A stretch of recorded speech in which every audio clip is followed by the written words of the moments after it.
तो वो ठीक कहा गया है। राजस्थान में विपक्ष ने इसको बड़ा मुद्दा बनाया। वो बड़ा मुद्दा होना ही चाहिए, क्योंकि अगर पेपर लीक होता है, क्योंकि जिस तरह गैंग बन चुकी है हर राज्य के अंदर, बिहार में अलग गैंग, यूपी में अलग गैंग, मध्य प्रदेश में व्यापम था, आप देख रहे हो पूरे देश को हिला के रख दिया।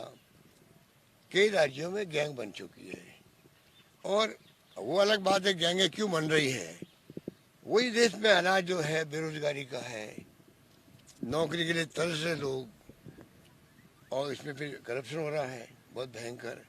पर राजस्थान की सरकार ने जिस प्रकार से भनक लगते ही जो एक्शन लिया, एसओजी को जिम्मेवारी सौंपी, उस एसओजी ने, मैं समझता हूँ कि बहुत कम समय के अंदर वो कर दिखाया जिससे जिसके किसी को उम्मीद नहीं थी, किसी को उम्मीद नहीं थी। तो ये तो एक एसओजी के काम को अप्रिशिएट करना चाहिए। नकल विरोधी कल गुलाब चंद कटारिया जी जो विपक्षी नेता है, उन्होंने भी एसओजी की जांच को वेलकम किया है।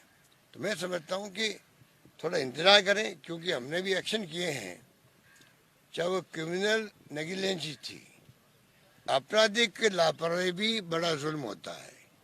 हमने केओ को बर्खास्त किया, सस्पेंड किया, धीरे धीरे जांच आगे बढ़ेगी, और जैसे ही जो कंफर्म होगा कि ये बिल्कुल ही इनके कारण ही सब कुछ हुआ है, कुछ लोगों के नाम आए भी हैं, पूछताछ भी हुई है, उनको बर्खास्त की कार्रवाई की जाएगी। तो सरकार की तरफ से हाईकोर्ट जज को लेके कमेटी बनाई गई है, भविष्य में ऐसी नौबत नहीं आए, ये हमारी सोच होनी चाहिए। वो हमने कर दिया, और अगली विधानसभा में बिल लेके आ रहे हैं जिससे कि उसमें ऐसे प्रावधान करें कि किसी की हिम्मत नहीं हो इस प्रकार की हरकतें करने की। तो सरकार इसको बहुत सीरियस ले रही है, क्योंकि जहाँ 25 लाख बच्चों का भविष्य दांव पे लगा हो, तो आप सोच सकते हो कि 25 लाख बच्चों में से 15-16 लाख बच्चे जो थे लेवल 1 भी लेवल 2 भी एग्जाम दिए, उनमें क्या बीतती होगी, क्या बीतती होगी उनके ऊपर। और अगर कुछ लोग ऐसे भी हैं राजनीति में जिनको कुछ समझ ही नहीं है राजनीति की, बड़े बड़े नेता बन गए बीजेपी के अंदर, वो ऐसे ऐसे स्टेटमेंट देते, मुझे तो हंसी आती है। कोई केंद्रीय मंत्री बना बैठा है, कोई राज्य में यहाँ पर बड़े पदों में बैठे हुए हैं, इनको पूछो यार थोड़ा बहुत तो कम से कम चिंतन करो, मनन करो, जानकारी पहले प्राप्त करो, फिर बोलना शुरू करो। बोले जा रहे हैं, कोई मतलब नहीं निकलता उनका, लोग कंफ्यूज होते हैं उल्टा, डिमोरलाइज होते हैं हमारे बच्चे। जो आज बेरोजगारी की समस्या सबसे बड़ी समस्या कोई है महंगाई की तरह, तो वो है बेरोजगारी समस्या, मेरा मानना है। उन बेरोजगारों को ये ऐसा हालात बनाना चाहते हैं जिससे कि आगे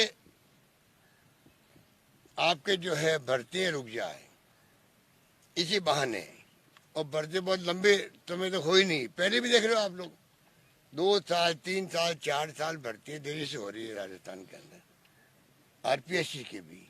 हमने आके उनको ठीक करने का प्रयास किया। और अंत में मैं कहना चाहूँगा, बीजेपी के राज में कई बार पेपर आउट भी हुए, कांग्रेस ने आंदोलन भी किए, उन्होंने क्या कर लिया, हमने तो गंभीरता से लिया है, जांच शुरू करी और पकड़े भी गए लोग। तो आप सोच सकते हो कि कांग्रेस की सरकार पूरी तरह गंभीरता से इस केस को ले रही है। मैं अपील करना चाहूँगा, चाहे वो पक्ष हो चाहे विपक्ष हो चाहे कोई व्यक्ति हो, आलोचना करना उनका अधिकार है, परंतु ये लाखों बेरोजगारों के भविष्य का सवाल है। इसमें हम ऐसे कोई रास्ता सुझाव दें कि सरकार को ये काम और करना चाहिए जिससे कि भविष्य में ये नौबत नहीं आए, तो मुझे समझ में आता, मैं वेलकम करूंगा उनके सुझावों को। उसकी बजाय खाली आप आलोचना करते जाओ, ऐसा माहौल बना दो, कोई सीबीआई की बात कर रहा है, कोई पुनः परीक्षा कराने की बात कर रहा है, तो बड़ा आसान काम है, 2 मिनट लगता है उसके अंदर फैसले करने में। उसका रिप्लिकेशन क्या होगा, ये एग्जाम कब आगे खिसक जाएंगे, कब वापस शुरू होंगे, और बाकी बढ़ते हैं वो भी रुक जाएगी।